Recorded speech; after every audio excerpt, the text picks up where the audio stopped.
Stay Sane with Jane, the show that helps you and your business to thrive, not just survive. Tune in each week as Jane connects with guests in the wellness, business and publishing worlds, bringing you the most up-to-date training, techniques, healing and guidance for growth, mindset and motivation. Each session includes a magical guided meditation led by Jane or one of her special guests. Here's your host, Jane Scanlan.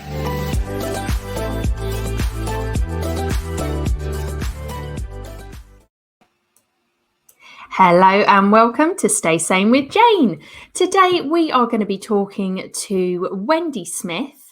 And we're going to be looking into her one of her businesses, the Ultimate Retreats.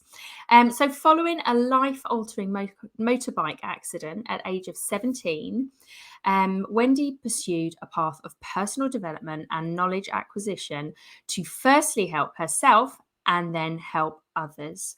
Her life has taken many interesting turns, leading her to become a Paralympic wheelchair basketball player, a PTSD and trauma specialist, situational awareness trainer, and the host of the Ultimate Retreats. Thank you so much for joining us, Wendy. Oh, absolutely. My pleasure. I just want to say thank you to you and thank you to all your listeners as well and viewers. Yes. So tell us a little bit more about yourself, because that's one hell of an intro. Yeah, it's been an interesting ride so far, is all I can say. So 17 years old, I was on the back of my best friend's motorbike. I had bikes myself, but we went out as a unit that evening and we were travelling back home about 10 o'clock at night, doing about 100 odd mile an hour around a back road, and we crashed. So he, unfortunately for me, I stayed with the motorbike and got smashed into like a tree and a brick wall and multiple injuries, and he got thrown up the road and he was okay. But the main injuries, I ended up with a severe spinal cord injury, which paralysed me from the chest down. I broke the majority of my ribs, punctured a lung, broke the back in 3 places, fractured the skull, and died on the road. So I ended up having four cardiac arrests over the period of like 3 days. Wow. Trying to stabilise me. And that ended up with resulted in an 8-month stay in hospital, continually being told I'd never walk again. And I walked out 8 months later on crutches. So that was what sort of started my journey, if you know what I mean. Because for me, when I'd say to the doctors, why has mine fixed itself? They'd go, we haven't got an answer for you there. So that was sort of what started me off on the journey of looking at the why first. And then obviously I got through that, going from fully able-bodied to, I mean, I came out on crutches, but I could walk 10 yards, if that. Yeah. So life became really, really hard when I got out. And then I got a lot of mental health problems and, started looking at myself on that level as well. Physically couldn't work. I came from a working family. So for me, not to be able to work was causing mental health problems as well. That lack of value, lack of self-worth. So that's what sort of wandered me over the period of, 20 years really, into really deep dive in personal development, trauma removal for myself. And then after that period of time, I joined the wheelchair basketball team in 2002. So sort of just over 10 years after my accident. And that sort of gave me my life back. I went straight to a Paralympic Games within 16 months, then became a coach and a tutor and started feeling a bit of value, and then started applying all the things I'd learned to help my mental health with other people. And then that has sort of like naturally just progressed through the years into a really nice couple of businesses. So that's fantastic. And let's go back to why did you ever know how you walked out of the hospital? Why you were different? Yeah, you know what I've got now that I've learned, I mean, this was 30 odd years ago. So at the time I had no understanding of what had happened. I didn't really, whenever they'd show me the scans and that, I didn't really understand what they were telling me. Because in my head was able-bodied. And it was the weirdest experience I've ever had in my life, because even when I'm laying in bed, I had 3 months bed rest where I was paralysed from the chest down, everything from the chest down being done for you by someone else or a machine. And even in that space, my head was still able-bodied.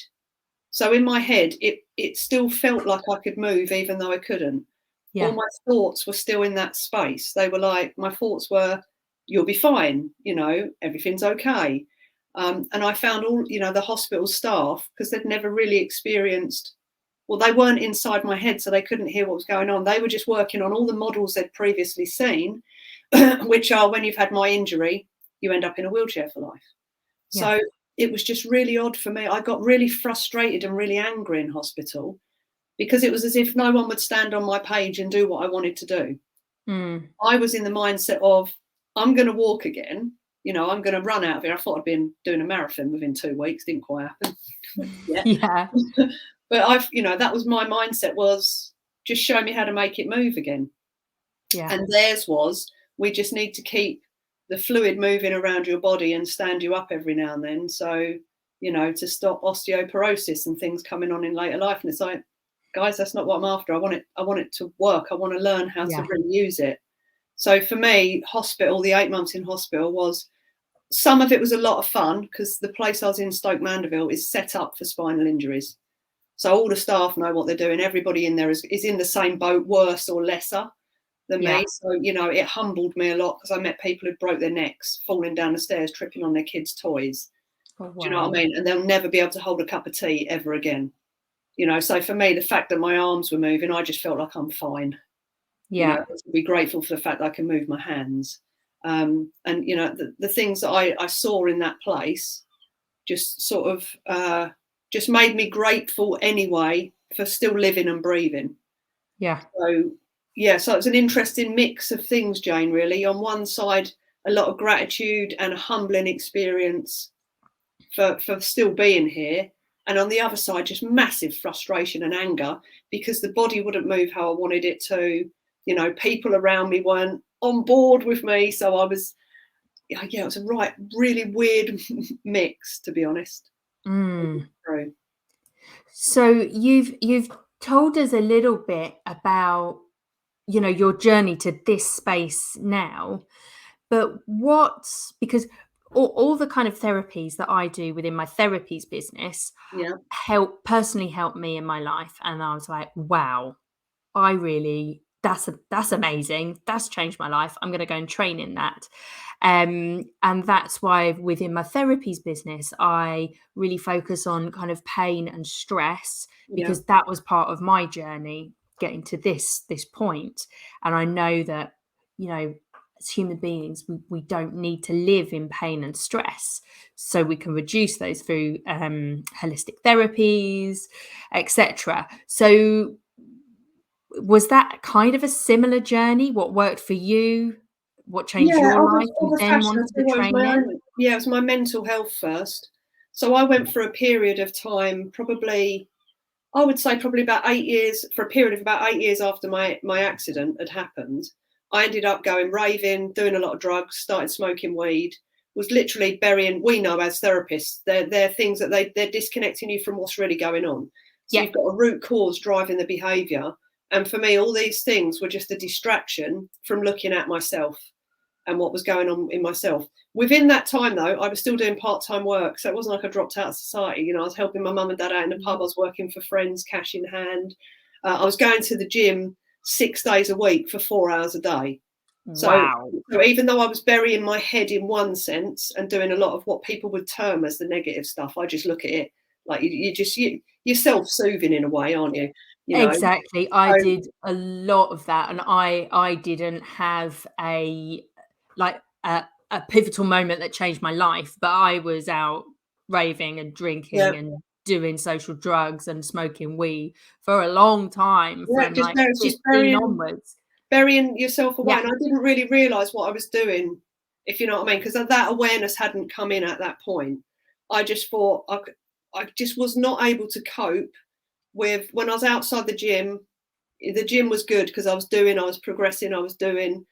And then outside of the gym, I didn't have what I had before. I had no structure, no work like, you know, it was, and so being stoned all the time suited me because it stopped me getting so aggressive with myself, because I used to self-harm. I'd hit my legs because they wouldn't work. I'd get so frustrated with things. But when I smoked weed, I just couldn't be bothered.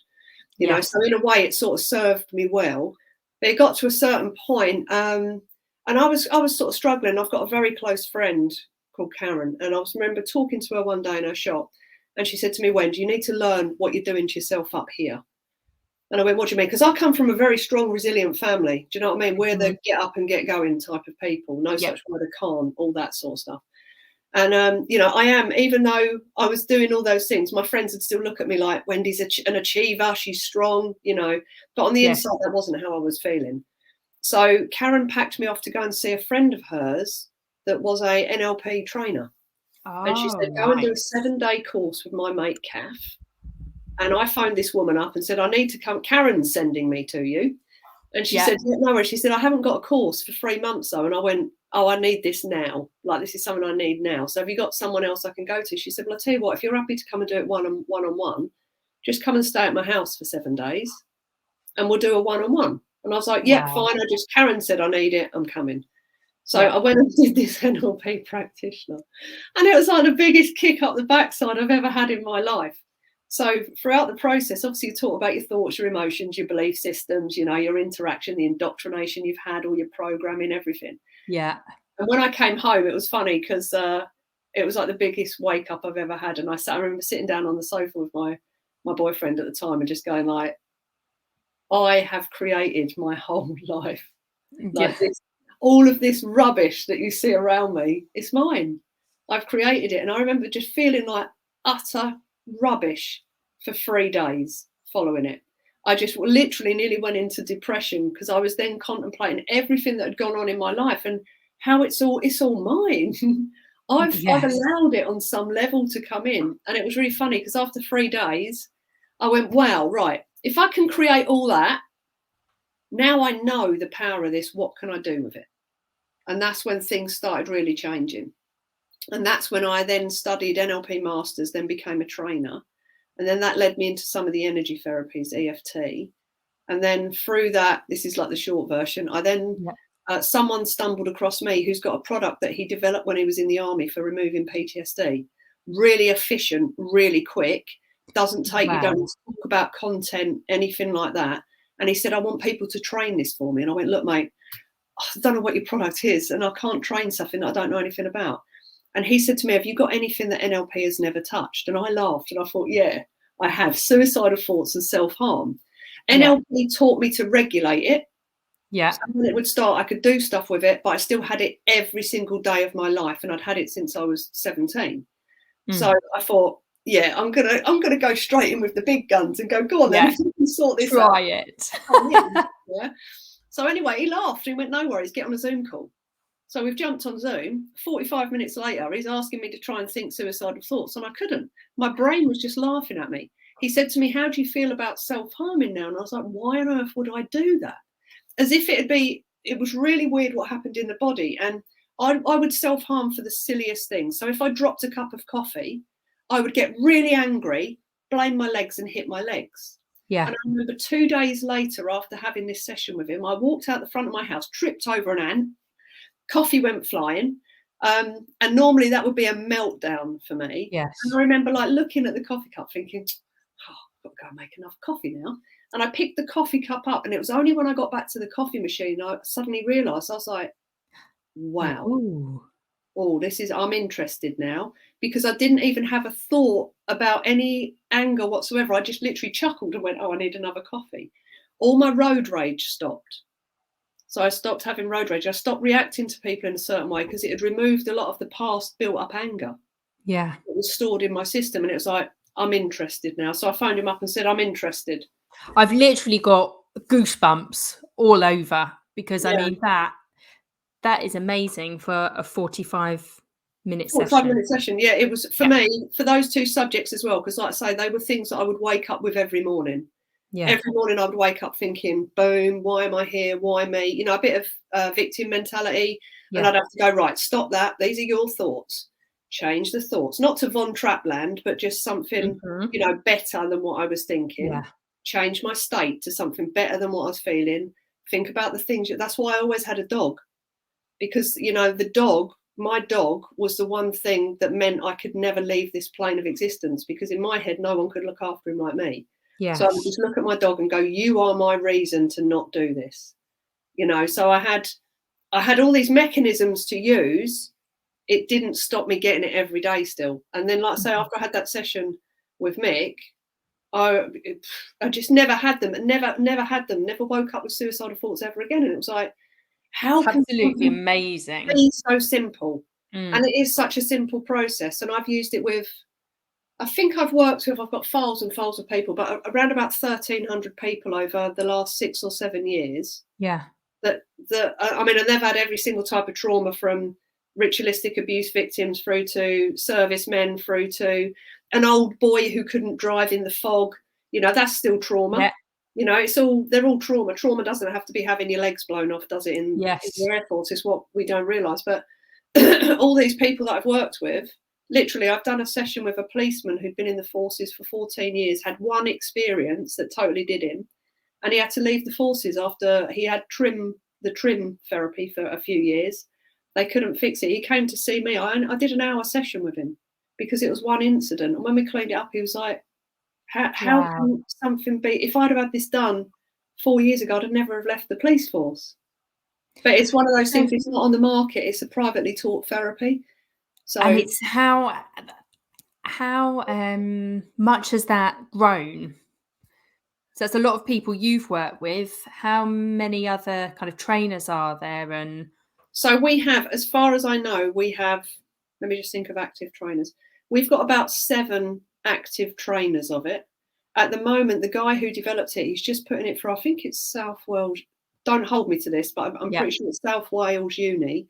It's going through to have some sort of test done on it so it can be recognised by NICE, the ooh, National Institute of Clinics. Because then when you go to a doctor's, they'll go, you can have CBT, counselling, yeah, drugs, or this.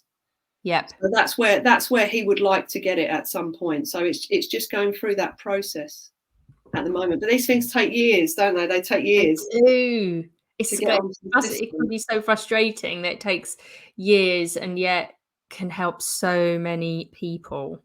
And quite quickly and efficiently. That's the nice thing about it as Yeah, well. It's, if you think we program information into our system, when you know how it's programmed in, you can unprogram it. That's so how we clever. sort of view it, like that. And it's not that I say counselling or CBT and stuff doesn't work, because I'm a counsellor. I do EFT and stuff like that as well. Mhm. However, I use them for specific things. I have Yeah, this lovely big toolbox, and when someone comes to see me, I go, let's have a look at what it is, what tool I need to get out, and then you'll get the appropriate one for whatever your level of need is. That one yeah, I just found I wouldn't use anything else nowadays for actual what I call trauma. Emotional, all trauma is in my head. It's an experience that has high emotional negative arousal that keeps getting respun. So mhm. it keeps getting triggered off. That's what I term as trauma. So Yeah, that could be losing your job. yeah, If you've lost your job and then you're going for interviews and you're getting really anxious and nervous and panicky, that's because the old stuff's getting triggered. So yeah, it works for that as well. It's high negative emotional arousal. Does that sound right? yeah. Yeah, they're bang on. Yeah, Yeah, it's it fascinating. is. Yeah, it is, and I love the way, the next question is, like, if we were to work together, what would it look like? Which you've started to answer there, and it's very much the same as me, whether it's my therapies business or my wellness business coaching business. Yeah. I talk to the client first, and then I've got, like you, I've got a big toolbox of different skills that I can bring to the Mm. sessions. Some of them I blend, others I keep on, Yeah. depending on the session. You might just, like you say, you might just want to use EFT, or you just might want to use this or that. Other times I free flow and blend lots of different skills into sessions. How about yourself? Yeah, pretty much the same. I mean, for me, language, I love language. Linguistics are my thing. And every word you utter, whether it be inside or outside, is spelling. It's a spell in the doing. Just split the word. So the language we use within ourselves and outside of ourselves is so powerful, because it changes your neurochemistry. Every word you utter sends a little flash through the brain and creates a neurochemistry that gives you a response. So for me, when I work with people, even if they're just getting the PTSD and trauma stuff, they will still get personal development from me as well. Mm-hmm. Some people don't need it because they're in that space where, you know, they know about their language, their emotions, they're quite rounded in that space, but they've got something that just keeps rerunning that they need gone. They've had one experience that they wake up thinking about it. It's on their mind all the time. So that's gone. And then other people, I do what I call an emotional cleanup. So the work I do. And then after that, they'll go on a bit of a personal development journey, because then they want to know about, they don't really know that, you know, we run 95% on autopilot. So they want to know how to live life on purpose. So then we can put in the personal development stuff, which is how you show up on a daily basis. What do you want to improve on? What's going really well, you know, already that you want to enhance? And so I can put in structure around life for people as well, so they can just keep, you know, up in the game every day. But similar to you, I'd have a conversation with someone. And the nice thing about the trauma stuff is I do not need any information.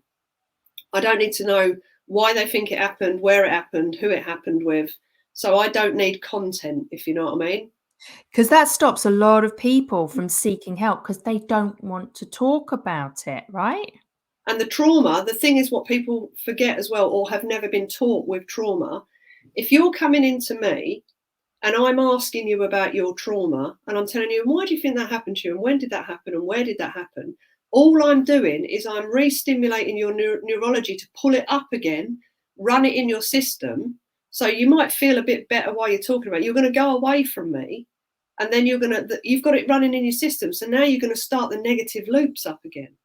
So the last thing I want to be doing is talking to you about your trauma. All I need to know is it in certain theme areas? So I'm very good. I've done this a long time. I'm very good at asking the particular questions I need. And then I say to them, stop. You've no need to tell me that. I have no need for that information. Stop. And then we clean it up. And as long as they can run it on the inside of them, we can do something with it. Yeah. So I don't actually need any information. I can just go, think of the subject matter for me, and I'm going to talk you through a process. And then when I've done it, I'll say to them, now rerun that and tell me how it feels. And now you can see them looking all around their head and trying to find that thought. Why can I not feel anything? It's like, because we've changed the emotional coding on it. So now, and as you know, trigger driver behavior, triggers are everywhere. You know, it could be someone's face, a smell, a word, you know, sound, anything. And triggers stimulate the emotional response, which drives the behavior. So it's pointless me working with triggers, because they're everywhere. We'd be at it for years. Yes. You know?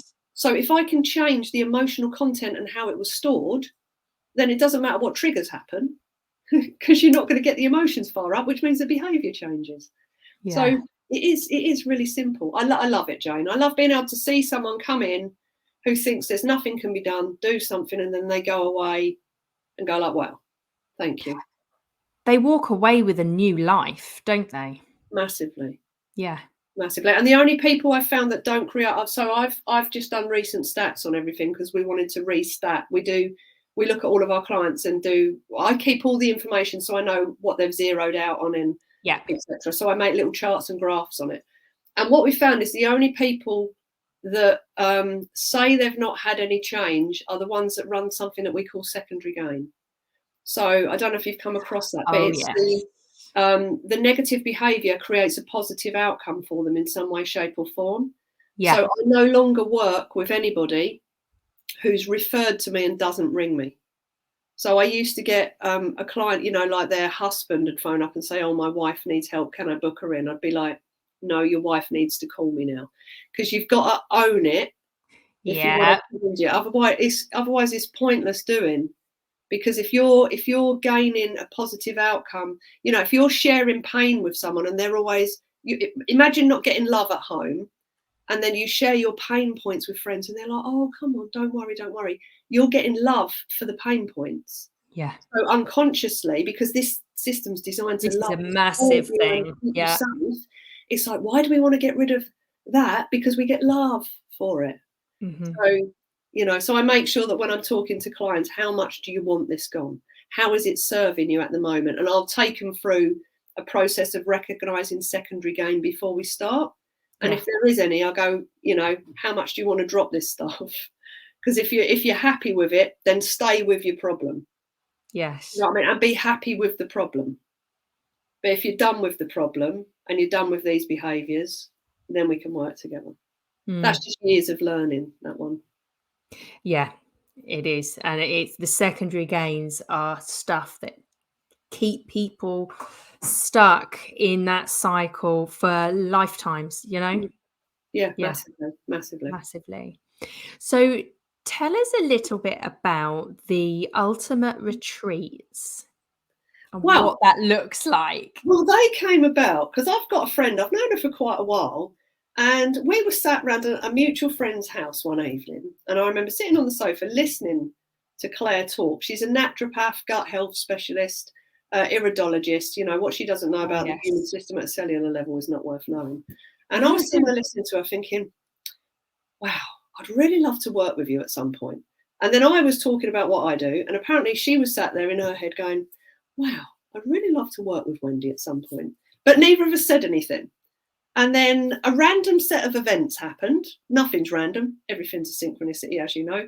Yes. We ended up going to a retreat together. And while we were down there, someone I'd been talking to has got a place in Cornwall that he was looking to change some of his business, what he's doing business-wise off-season.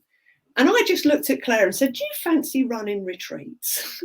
And she went, I'd love to work with you and run retreats. She's an avid retreater. So I phoned my mate up down in Cornwall and said, can we come and stay and have a look at your place? So we went from this retreat down to Cornwall, looked at this place in Cornwall, thought that's perfect for doing personal development and naturopathy. So you get it, we call it a mind-body reset because you come down, we've got people down there that do what I do for a living. So one of my coaches comes down with the clean-up stuff. We have an acupuncturist and fire cuppa. You can get massage and stuff. And we thought we'd make it educational because we go on retreats and we get patted and loved and pampered, and then you come back to stress and you've got nothing to deal with the stress. So we thought, how can we help people over like 5 days, 4 nights, 5 days, educate them around their system on the inside and the out, and, a bit of conscious connection as well. And then give them the tools, give them a bit of cleanup while they're down there. So when they come back into life, they've got a plan. They've got stuff they can do. So when the stress kicks back in again, they know how to what their food is doing to their body and their thought processes and everything else, and what their internal language, external language, what their habitual processes are doing. So it's basically come down and learn about you. We do education in the morning.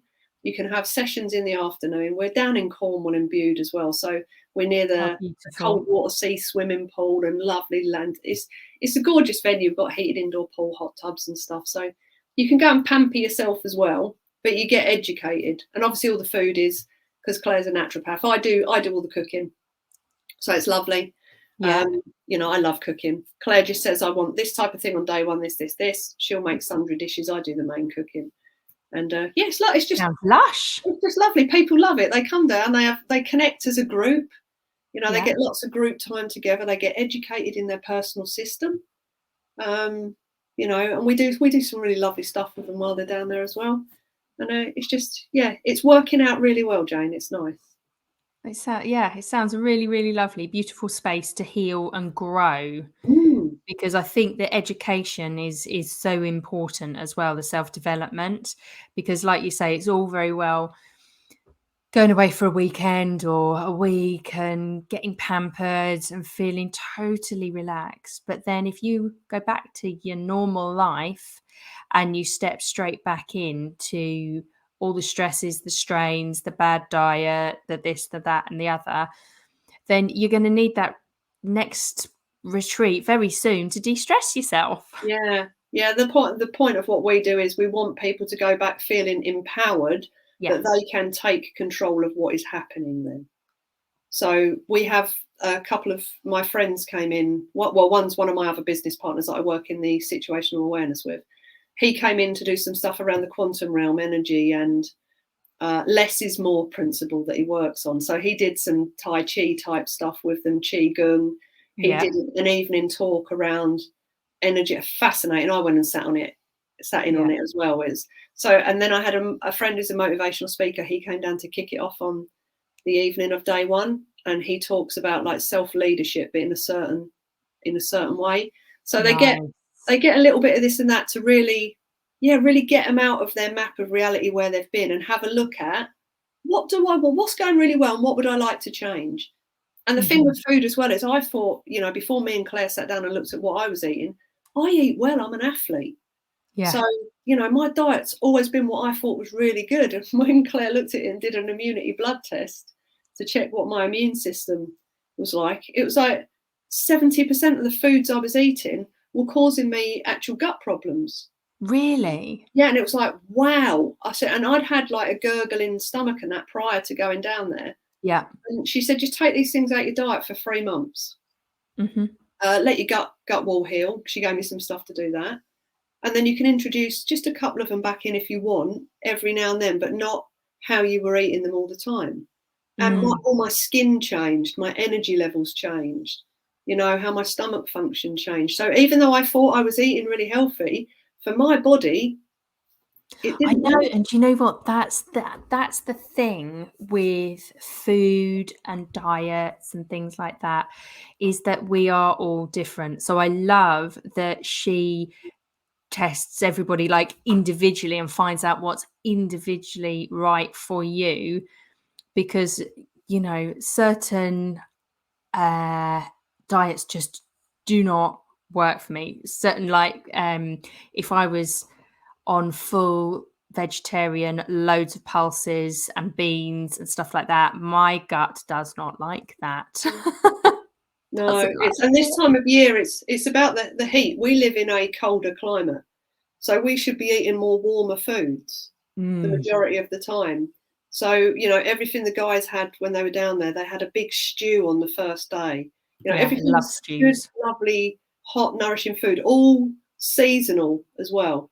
So it's all pumpkins and squashes and, all the greens that are in at the moment. And it was, and when you start eating seasonal, when you sort of change, mix it up every day, get away from having the same breakfast, the same lunch, the same dinner, the same, just literally in those conversations with my partner and his son, I'm like, you guys, you have to start eating like different things. You get, oh, I like this, and then that's it. You just want to have that all the time.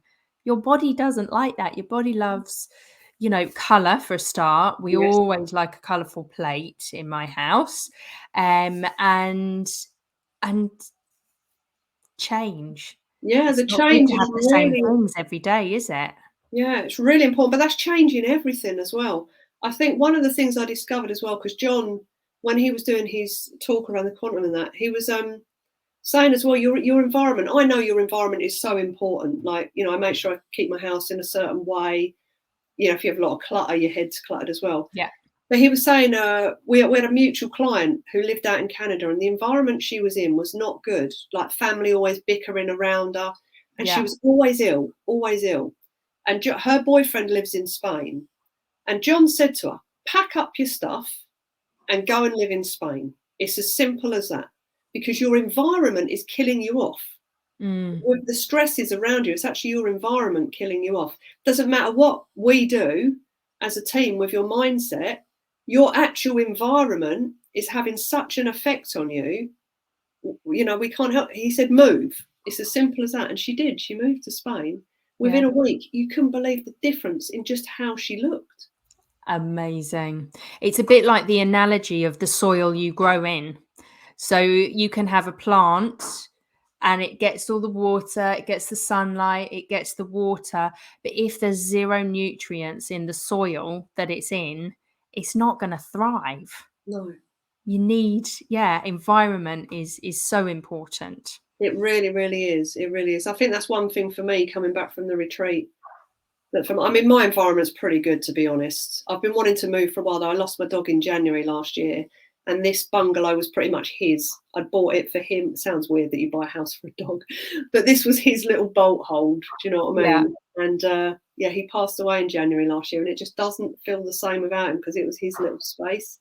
And Yes. so I come in, not that I feel sad when I walk in, because it feels beautiful, this place.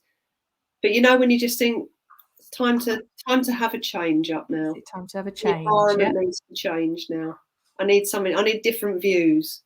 Yeah. You know, when I look out of a window, and yeah, a different drive back to my house. And so yeah, environment is so important. It really is. So, do you have any advice or tips for our audience? Things that they can kind of take on, just something quick, something easy. So I work with 3 principles in life, really: awareness, self-responsibility, and action. So first of all, you've got to become aware that you're an autopilot system. So Hmm. a lot, 95% of what you're doing today, you did yesterday, you thought it yesterday, and you'll continue doing it until you start looking at this stuff. So if you really want to, it's a bit like stock checking. This is an easy way to look at it. Imagine you are an iPhone or any Yeah. other phone, you could be an Android, um, and you've got apps on your iPhone. Now, all I say to people is when you're born, other people download lots of apps between the first 7 years, and then you get lots of other people after the age of 7 put apps on your phone. Every now and then you open it up and you start pressing and opening these apps and running these behaviors and doing things. That's Hmm. your autopilot system. We have to have autopilot so you can get dressed in the morning. Otherwise, I mean, no one would be walking. Well, everyone would be walking about naked. No one would be able to drive a car because they'd have to relearn Wouldn't bother everything. getting out the house. Yeah, you'd have to rename your body parts in the morning. It'd just be a nightmare, wouldn't it? But the thing is, with a lot of the stuff that we get taught very early on in life, it sits in our unconscious and becomes an autopilot program. You've got some in there that are amazing, amazing. They're doing great work, but some of them are going to be limiting you. So just pay attention to your thoughts. When you wake up in the morning, before you go and do anything with this and you start with anybody else's agenda, you are the most important person in your environment, even if you have kids, because if you are not functioning, no one else around you is going to function. So I say to all of my clients, make the time for this. 20 minutes in the morning for you to get your head in the right place. Have a listen to it. What's it talking to you about?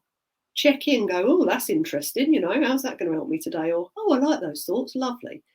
Do a bit of meditation, walking, breathing, exercise, reading a book, but something that puts you in the state you want to be in for the day. So the right state, not a right old state. Because if you Mm. get up, grab your phone, check your email, you're on everybody else's agenda, you're late for school, kids, coffee all over the place, get stuck in traffic, your whole day will be like that. So just set your state in the morning. You just spend that time, important. And at the end of the day as well, Jane, at the end of the day, have a reflect. What went well? What would I like to improve on? What didn't go well today that I can laugh at now and go, well, Yeah. that was interesting. I just use that phrase with everything. I just go, wow, that's interesting. And it just disassociates you from it. But become aware of your autopilot and start living on purpose, not autopilot. Thank you very much. Good advice. So, have you got an offer or an invite for the audience before we say goodbye?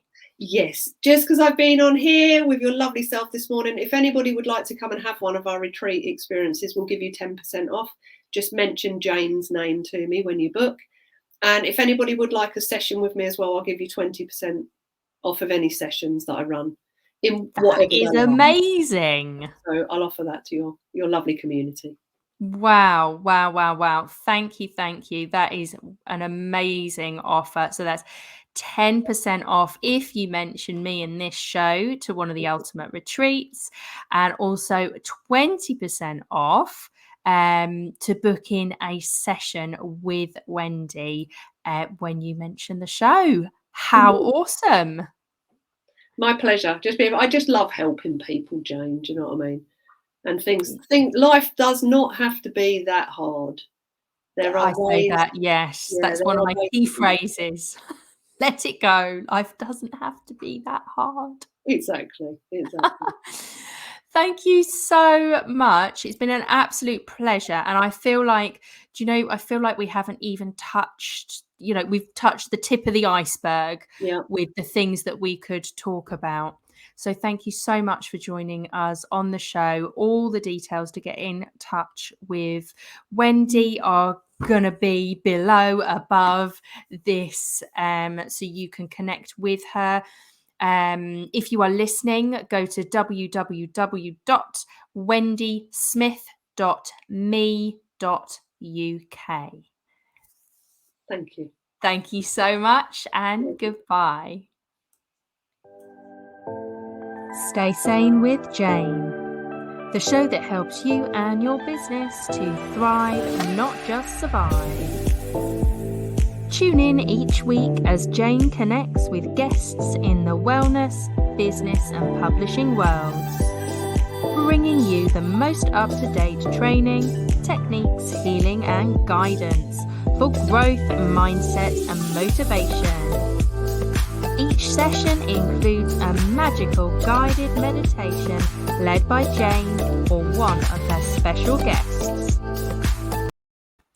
Hello and thank you for listening. This is Stay Sane with Jane. Today we've had an amazing interview with Wendy Smith, who has given us some fantastic tips and advice, and also two fabulous offers. So now we're going into the mind-itation section of the show, which is my coined phrase for meditation and mindfulness together.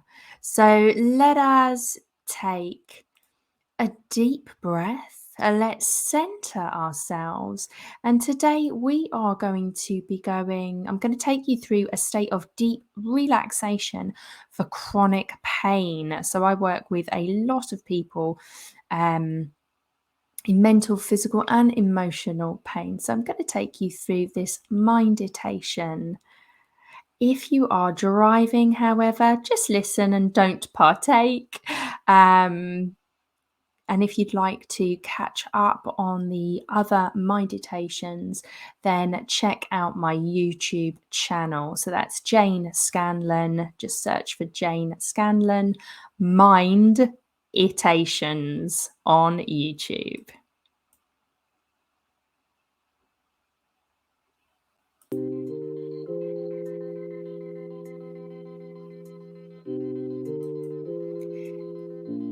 Thank you so much for joining us. This is Jane Scanlan, and this is a meditation for deep relaxation for chronic pain.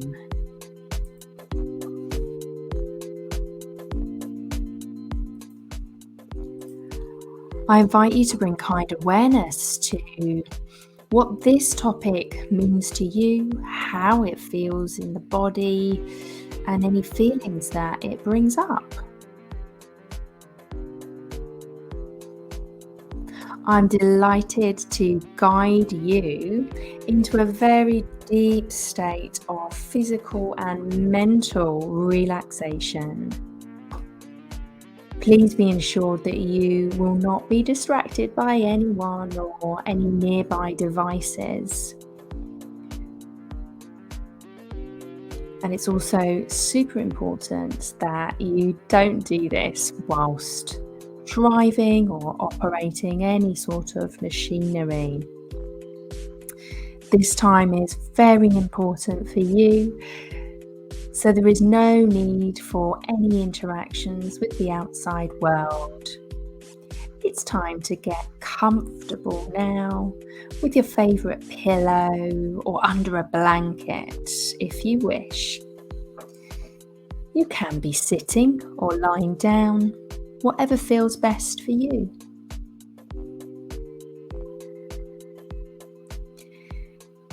It's important that you feel that you are in a very safe and secure place, and absolutely nothing will distract you for the duration of this session. This time right now is entirely yours.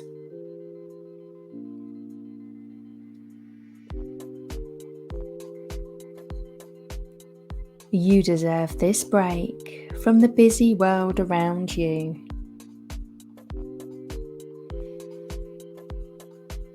This time is for you.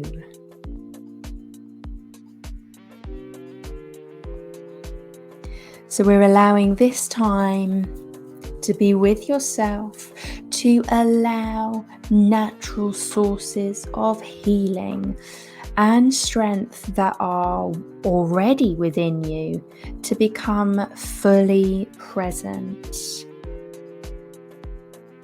Bring awareness to the fact that each moment that passes by is part of your life experience. It is here and it is now, and then it goes. It becomes only a memory. As humans, we have a tendency to want things to be different from how we are experiencing them right now. But we're inviting this desire to vanish and to allow things to be exactly how they are. Do not try to change anything or even wish that it will change during this session. Experience letting yourself be exactly how you are in this very moment. Any judgments you have about yourself or critical things you usually think about, your body or your mind, can just fade away.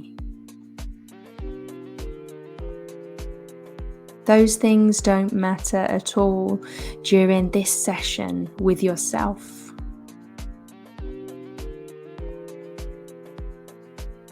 There is no right or wrong way to feel.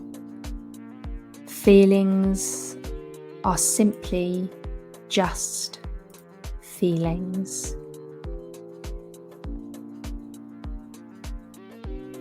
Acknowledge how you are able to sense any sensations in your body in the moment and accept it. It's completely okay to feel whatever you are feeling.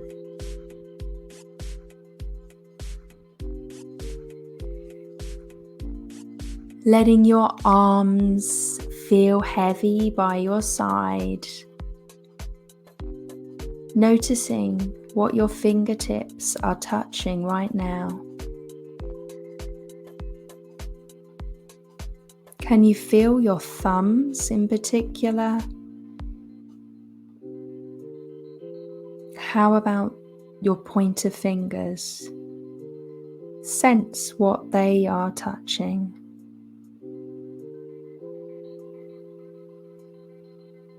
And your middle fingers, and your ring fingers,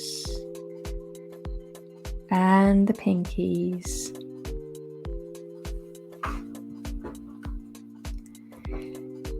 Become aware of your breathing now. Follow it and don't change anything about it.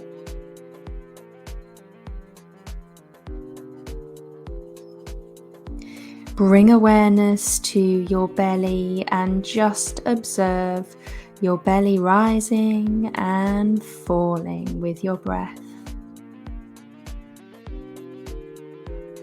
Your belly expands and contracts when you breathe, just like a tiny baby when they breathe.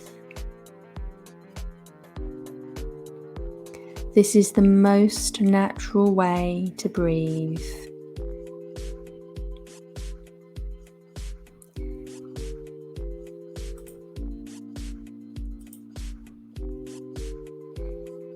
Now become aware of your toes.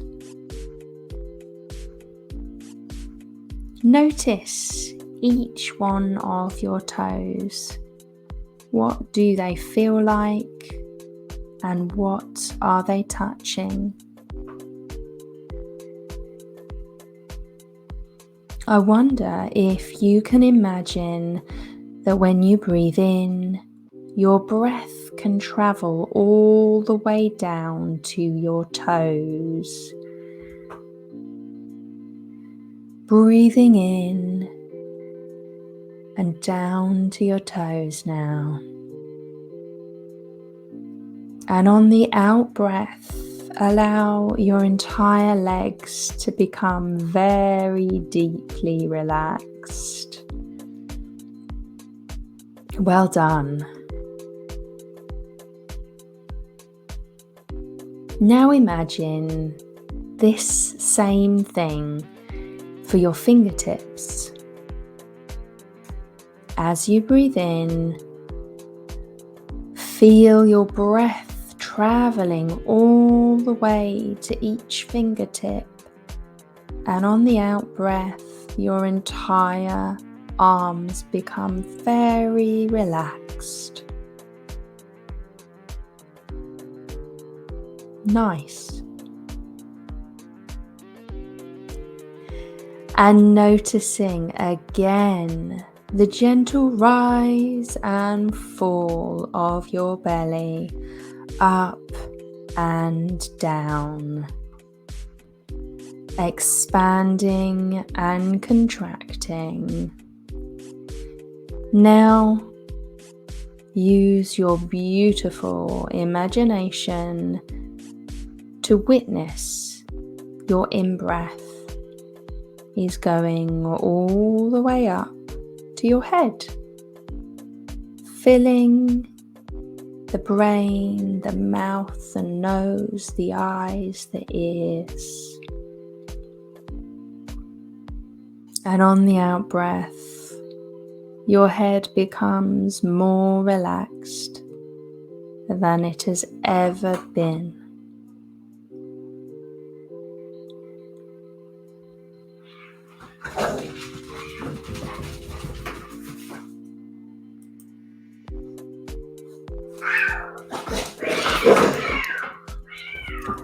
One moment, please keep breathing.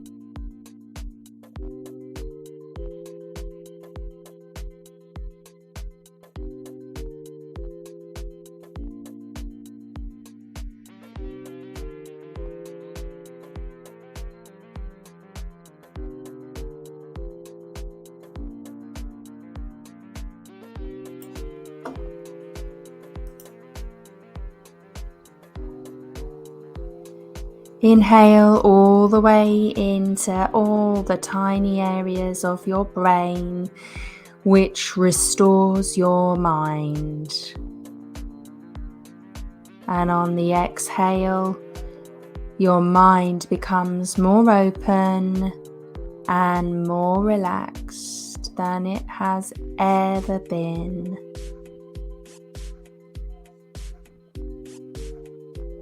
Whatever your feelings you are having right now, just notice them as if you are an observer sitting and relaxing on the beach, watching the great and powerful ocean that represents you. You can only see the surface of this ocean,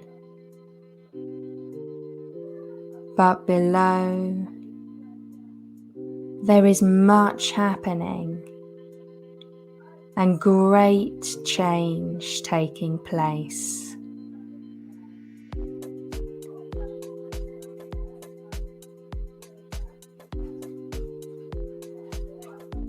Right now, your body is accessing its natural healing capabilities, and you don't have to do a thing. All you need to do is relax and observe.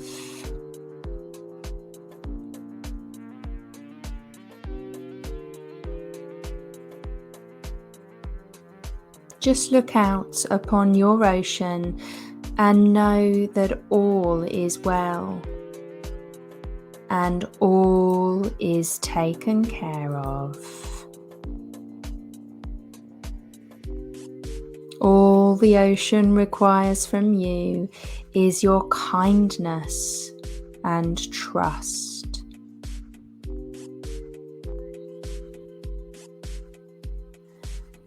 Allow yourself to relax even more now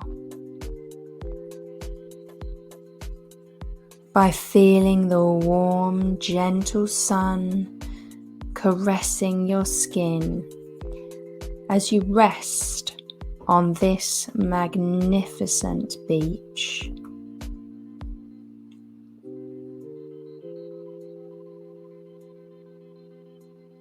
The sun is healing and allows for growth of all life on this earth.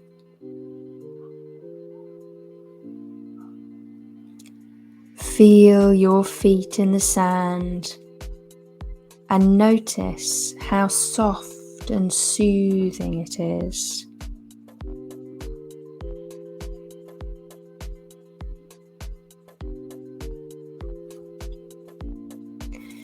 Perhaps you can even hear the waves crashing on the sand.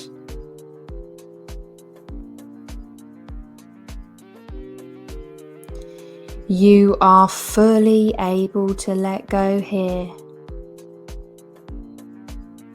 There are no desires, no feelings, no thoughts. You are just completely present in the moment,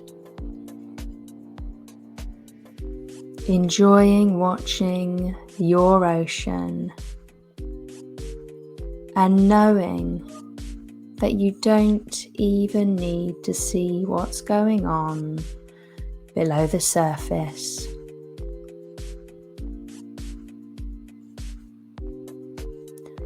All is well in the great waters that represent you.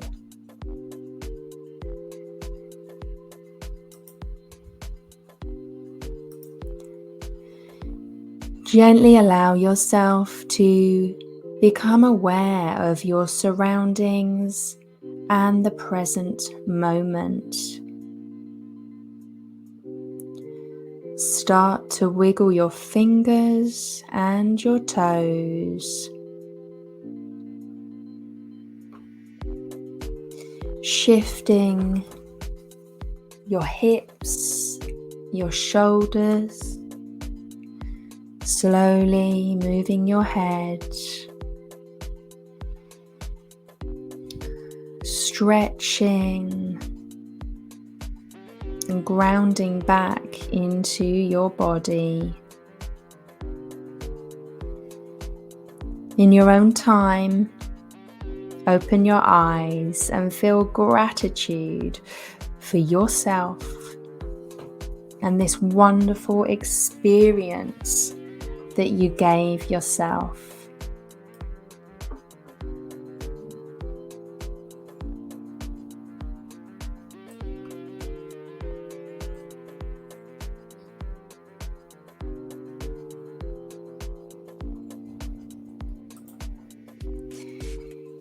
My name's Jane Scanlan, and thank you for joining us in the Meditation.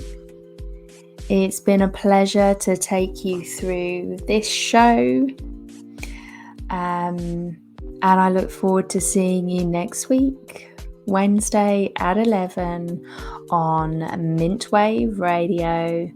You can also catch up on all episodes at Stay Sane with Jane podcast on Podbean and all the other podcasting platforms. You can also connect with me on YouTube and just search Jane Scanlan Minditations, or Stay Sane with Jane, and they will all pop up. Stay Sane with Jane, the show that helps you and your business to thrive, not just survive. Tune in each week as Jane connects with guests in the wellness, business and publishing world.